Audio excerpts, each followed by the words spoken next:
nee na nit du fàtte démb Alaaji Muniru Njegéen nee na nit boo déggee ñu ne àgg na si yàlla te amul kóllëre nee na dañ ko koo jiñ du dëgg nee na nit dina am kóllëre muy dëgg muy matal kóllëre gi di si dox di ko tabax di sàmm digganteem ak doomu aadama yi di xool naam si kanamam mais du fàtte ginnaaw kooku ndekete àgg na si yàlla te yëgul ne àgg na si yàlla dans la vie, c'est-à-dire la force de l'Afrique et des Africains, c'est l'immense potentiel culturel et culturel qui dort en chaque Africain et qui constitue son ADN en termes de socialisation. Nous avons les meilleures normes, nous avons les meilleures valeurs, nous avons l'une des meilleures cultures. Il n'y a pas de culture supérieure ni de culture inférieure. Il n'y a que des cultures qui se valent.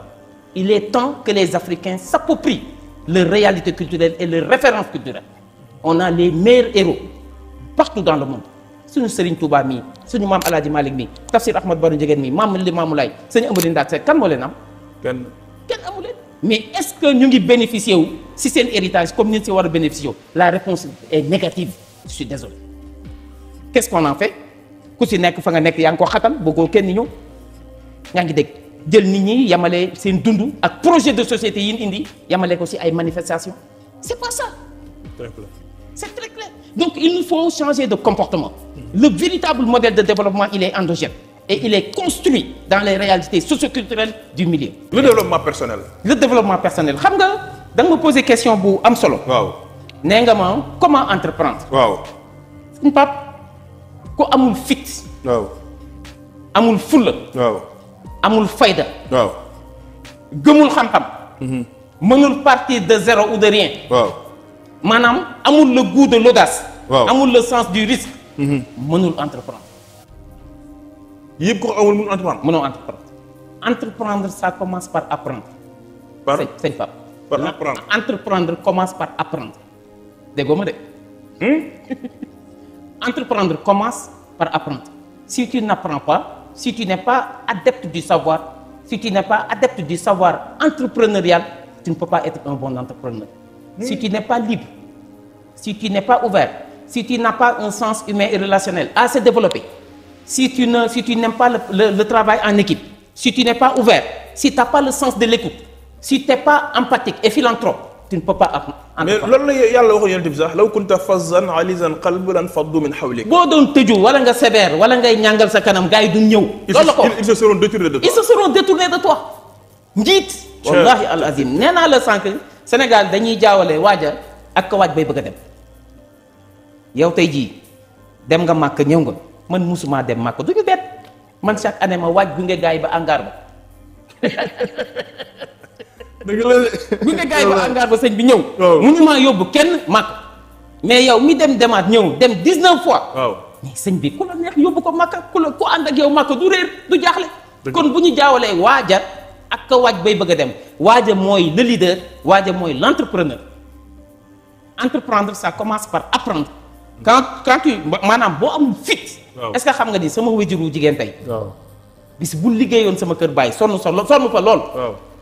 taman aw ma fit. sëñ Pape liggéey ba du ma ci jot. ah gars yi dañu naan seen ndey liggéey na ko seen ndey liggéey na. mais ça ne suffit pas. loolu dayul. kuddu gi tax nga jot si. mais mooy fit. fit lu tax leader war a am fit. Pape man bi ma yàlla dimbali na bi ma ganee àddina ba nëgë ni li ma jot a am akas néew donte amaguma dara j'en suis à mes débuts. wala yàlla seetlu na ko ak yonent bi sallallahu alayhi wasallam. mais bëri na lu ma réaliser fit moo ma ko may. fit man boo génnee woon gaynde si mbedd mi ñeme naa ko ruux. man fit moo lay may lool. man Ablaye Dieng fit il faut nga am fit. nee naa la émission bi dafa doy waar. parce que damaa yàgg dans l'anonymat damaa yàgg dans l'obscurité. damaa yàgg jot na nag sëñ bi. gën wax. parce que fa góor yi jàngee laa jànge j'ai fait mes études entre les États-Unis et la France sama classe primaire ba université France kenn musuma seen bay toog sama ginnaaw. loolu la yàlla def seede yàlla dégg nga noo bi. waaw loolu la yàlla def j'ai eu 2 doctorats. ñaari doctorat du chance. waaw ndimbalal yàlla la. sëñ Abdou Khadir Mbacké nee na jàmbaar amul ku yàlla dimbali moo fi nekk. ñaari doctorat nga def. ñaari doctorat la ma yàlla may. bu njëkk yi wallahi ceux qui me connaissent. waaw. savent que je le dis comme ça juste parce que c'est l'émission qui le non demande. moo xalaat c'est très clair. mais ñi ma xam nañ ni. waaw man sëñ bi taalibe laa bëgg a doon. waaw. waaye yàlla dénk na ma ñaari doctorat. waaw. en 2 ans. waaw. sama thèse dañ ko publier ñu ngi koy jaay ci amazon.fr. ñu ngi ma koy jaay. thèse est à la bibliothèque de l'université de Paris. de France. ci lan nga bindoon. Man j'ai écrit ma thèse sur les étudiants sénégalais en France et aux États-Unis. Conditions de vie, conditions d'études, insertion socio-professionnelle et participation au développement du Sénégal. Man sama thèse de doctorat boo ko liiree ci conclusion bi c'est un projet de développement pour le Sénégal. ah bon. Man Covid bi passé nii. envoyé nga ma ko de. envoyé naa la ko. waaw yow seede nga lool. envoyé nga ma ko waaw c'est très clair. kii bi. sant naa yàlla bi ma soutenir sama doctorat ba noppi entreprendre sëñ Pape ça commence par apprendre. est-ce que xam nga ni démb importance su xam-xam kon. importance su xam-xam sëñ Pape. waaw comme yow macha allah dama lay suivre. waaw mais saa yu ñu dajee doo ma wax lu dul xam-xam document information nu ma jëmee kanam. leadership développement personnel loolu moom maa ngi koy seede. dëgg la te man ku ne ku ma xam-xam ne man du ma waxantu sax. dëgg la. fu ñu tasee mbiru xam-xam nañuy waxtaan ak yow. mooy wane ni loolu moom leer na. macha allah da ngaa bëgg xam-xam. te yal na la yàlla sàmm. amiin incha allah fii yàlla la fi affecté rek waaye salaw doo fi mujj. si kattanu suñu borom. dafa am loo fiy jàng ak loo fiy jàngale rek. addina noonu la vie d'un homme d'un grand homme elle est saccadée par un ensemble d'épreuves. parce que Imam Ghazali def ni plus le but est noble et élevé nombreuses en sont les étapes et les obstacles difficiles. Imam Ghazali borom Ihya Ulumuddin. bi borom Ihya Ulumuddin. Ihya Ulumuddin mooy revivification des sciences de la religion. Ihya Ulumuddin. nee na nit ki kéem la nga bëgg. waaw na mu amee maanaa. te am solo te baax te rëy. jaar-jaar ya noonu lay bare jafe-jafe yi metti lool. maa la ko wax. ilaa man takilu nii loolu la yàlla waxoon yonent bi affaire yi dem ba jafe métti loolu mu ne yàlla nag waaye yàlla koo may bàyyee ilaa man takilu nii. y a pas un saint. y a pas un saint peureux. y a pas un saint envahi par le stress. y a pas un saint qui ne contienne pas la pression. yàlla du yónni yambar. wala yi. wallahi al azim tapet amu fa. seen kuréel tapet amu fa est-ce que xam nga ne yàlla musul yónni am yambar wala ko ragal. aw kayfa yab'asuni xubbul xutaami ila jiwaari man duuruhum rawdu shayatin sëñ Tuubaa bu ñu joxee demal ci Lat Joor wuyut sa baay mu ni nan ngeen may waxee may dem ci kuuru ñoo xam ni ña fay daje mooy seytaane yi. te boobu Lat Joor a ngi dund. loolu fit moo la koy may. mais léegi yow nooy solee dëgg ngi noonu. nooy solee pain wu. waaw avec tout le respect que je dois à la jeunesse. waaw góor da ngay mat ku la seen ngay ñëw di dégager. ñu xam ni góor yi ñëw boo gisee léegi le vol motorisé. lu ko waral mais gars yi dañoo yeew seen bopp. góor du tëdd di fat pot góor du sol pain. dëgg la Cheikh Ablaye yaa ngi woon ci xam-xam bi. xam-xam bi démb dans le passé. c'est pas pour entreprendre yaa ngi woon. très bien pour entreprendre. waaw entreprendre ça commence par l'acquisition de la connaissance. Entreprendre c'est apprendre. Dans le passé pour être riche et respecté qu'est-ce qu'il fallait? Il fallait beaucoup de terre, beaucoup d'enfants, beaucoup d'épouses, beaucoup de greniers remplis, etc. C'est ça qui symbolisait le positionnement social de la personne dans la société à laquelle il appartenait, elle appartenait. loolu moo doon mandargaal dayooy doomu aadama. en ce 21e siècle. waaw loolu wondi na. wondi na. wax la lu xew léegi. xam-xam. xam-xam. Le savoir donne l'avoir, l'avoir nous mène au pouvoir. Le savoir donne l'avoir, l'avoir nous mène au pouvoir. Je te donne un exemple. Youssou Ndour. Savoir artistique, super étoile. Beaucoup de concerts. Participation à de grands événements. Avoir beaucoup de milliards, l'industrie du futur. IGFM, King FM, RFM, etc. Mais c'est ces milliards-là, fekkee ma si boole. dëgg la de. léegi nag xam-xam moo xew. waaw xam-xam moo xew sëñ Pape. te demain ça a commencé il faut des réseaux. il faut appartenir à des réseaux utiles. te on est en phase transitoire mu ngi mel ni nga jógee fii bëgg a dem fii il faut nga yéeg fii lañ toll. maanaam il faut et le savoir et des réseaux. da ngay am xam-xam ba noppi bokk ci ay kuréel yu am maanaa yu am fayda. maanaam fañ jëm ko amul xam-xam bokkoo. ku amul xam-xam wala xamuñu la bokkoo.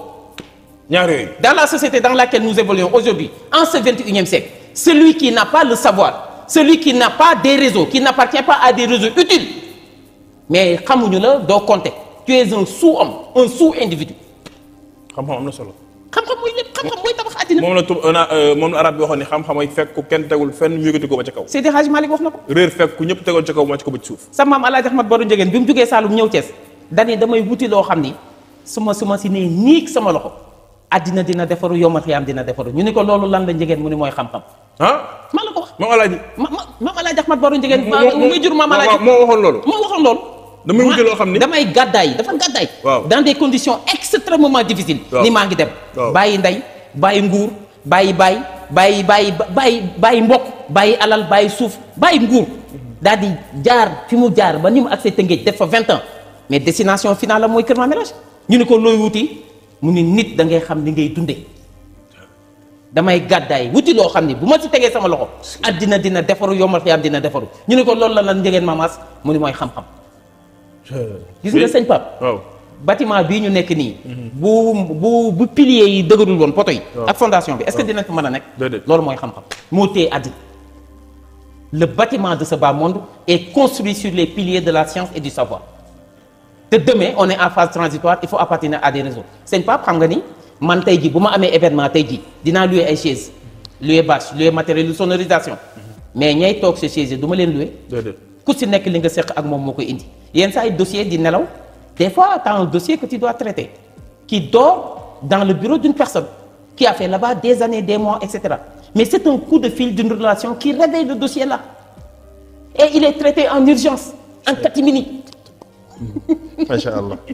donc je lance un appel à la jeunesse. waaw amul taw bu dul sewet amul guddi gu bët dul set c'est pas. ndeysaan amul taw. amul taw bu dul sewet taw lu mu fort ak lu mu yàgg ak lu mu daaneel ay tabax si tekk lay mujj. guddi loo fanaanoo xiif fanaanoo feebar fanaanoo wàccu fanaanee mar bët dina ma sa set kon rëkkiwaay bu robinet bi tëjee bul naan potit ndax robinet dina ubbiwaat nit da ngay tàmm am sa ngërëmal baay am sa ngërëmal yaay bayre mooy baay bu rek yaay mooy joxe. loolu am na importance loolu. maa la ko wax waajur yi. xanaa xamul sëriñ bi gën a am chance ci àddina. mooy sëriñ bi am taalibe yu seen ay waajur gërëm. sëriñ bi am bi ëpp chance ci àddina bi. mooy sëriñ bi nga xam ne ay taalibeem seen waajur dañ leen a gërëm mais sëriñ desitu waajur la moom. kon gërëm li waajur yi moom mooy peut-être mooy lépp sa xanaa. mais c'est la base c'est le fondement bu la ginnaaw bu la sa ay waajur gërëmee ba noppi ngay ànd naam ak say moroom ngir wor ma mais nga wut ay mag yu baax yu ragal yàlla yu seen jikko set ak seen xol nga làqatu ci seen suuf lu ñu mosal la ci. moom professeur nee na mag mu baax mu la jàngal àdduna ci làmmiñam moo ëpp doole jàng téere. mu ngi noonu su ko defee bu sa xeeb ngàddu guro bu sa xeeb yëkkatil ko dram bu sa xeeb bokkal ko ay marakisam bu sa xeeb xiimal ko ataaya bu sa xeeb jëndal ko butéelu Coca-Cola. mag bu xol ba ubbeekoo daf la koy utal lu mu mosal la ci. man ça fait partie de mes secrets man dama am ay mag ñu baax ñoo xam ne gëmewuñ ma laaj ko waa Kër Mamélage man sañ na daan jiitu kasaas di fa def ay 5 jours 4 jours di dem di déblayer le terrain sa la daan bopp responsabilité rek moo tax dematuma jiitu ji. mooy loolu léegi après entreprendre donc xam-xam boo ci jógee fit bi yëpp nga ko. waaw il faut la formation mooy xam-xam bi. waaw après la formation. waaw mais c'est là après la formation c'est là nu ñu koy waxee le fait d'aller chercher les papiers idoines. C'est la formalisation. Les 3 F. Formation, formalisation, financement. Pour entreprendre, il faut les 3 F. La formation, la formalisation et le financement.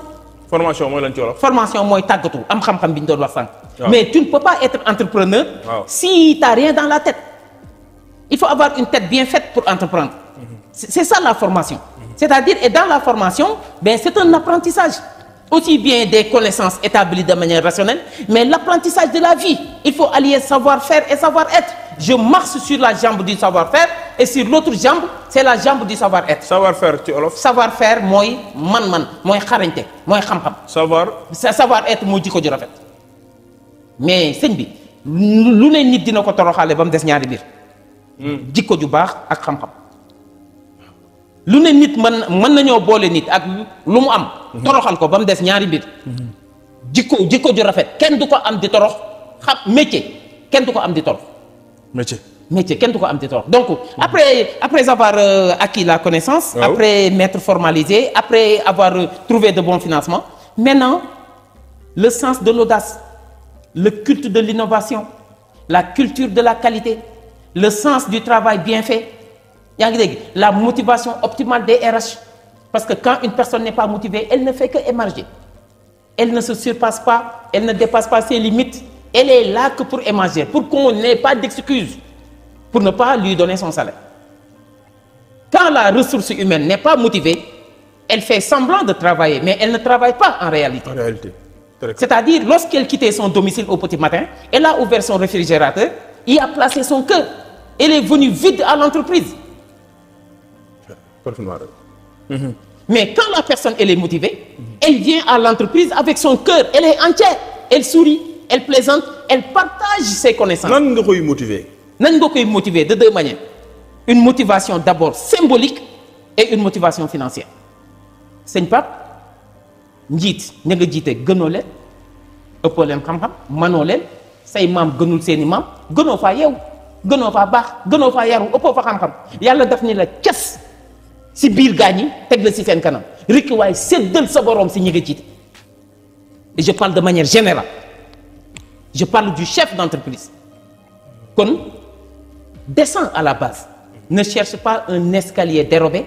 Ne cherche pas, je ne sais pas, à exprimer une certaine hauteur qui n'est pas méritée.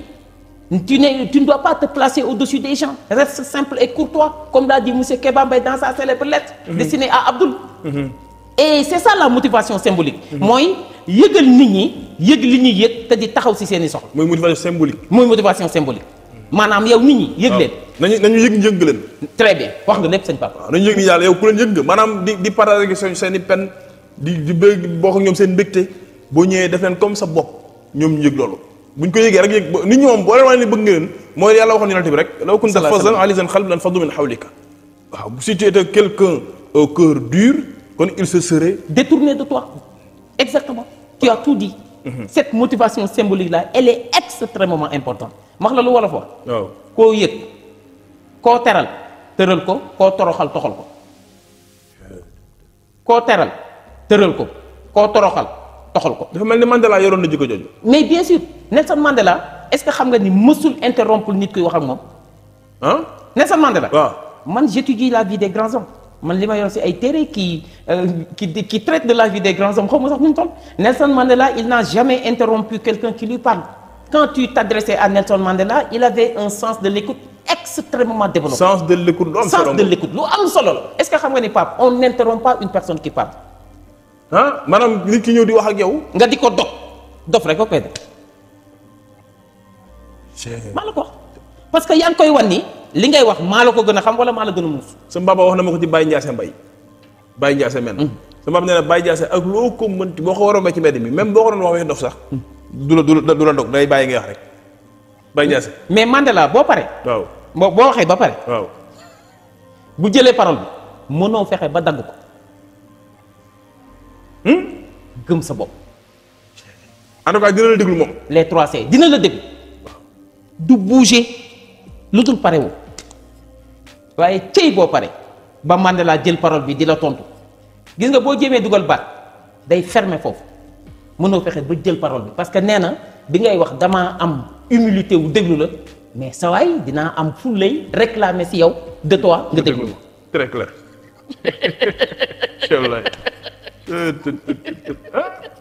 c'est ça xam nga àddina bi. waaw ñun on n'a pas besoin d'aller boire ailleurs.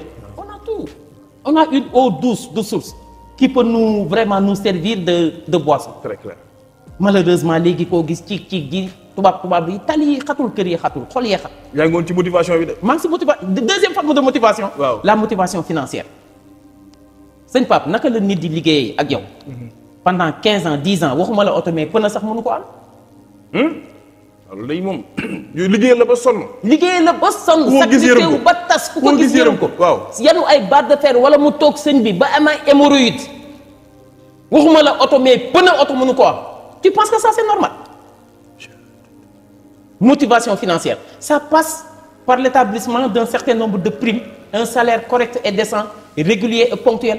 Ça fait quoi? Fait partir les virements le 22, le 25 pour que le 30 pile ou le 31 pile que l'employé dispose de son salaire et qu'il a un esprit désembouteillé, allégé. Il va entamer un nouvel mois avec un nouvel état d'esprit. Mais il y a des gens qui ne payent pas, qui ne motivent pas, mais qui entretiennent la personne pour qu'elle ne meure pas. Docteur, yaa ngi wax lu yéem dëgg la de gars yi dañuy calculer say charges yu ba xam ni yow. sëñ bi 250 000 nga soxla si maanaam si mois bi bu ñu calculer sa lépp. dañ lay kii ba xam sa lépp ni ñu ngi 250 000 ñu tegal la sa benn 5 000 boo def weccet. fay la 255 000. waaw mais on te promeut pas on t'entretient on te motive pas on ne fait que t'entretenir pour que tu ne meurs pas. C'est la raison pour laquelle il s'est établi ce qu'on appelle le burn-out, le turnover. yaa ngi dégg le nomadisme professionnel. Les gens ils te disent chef j'ai un deuil j'ai un décès c'est pas vrai c'est pour aller répondre à un entretien d'embauche. très clair dëgg wér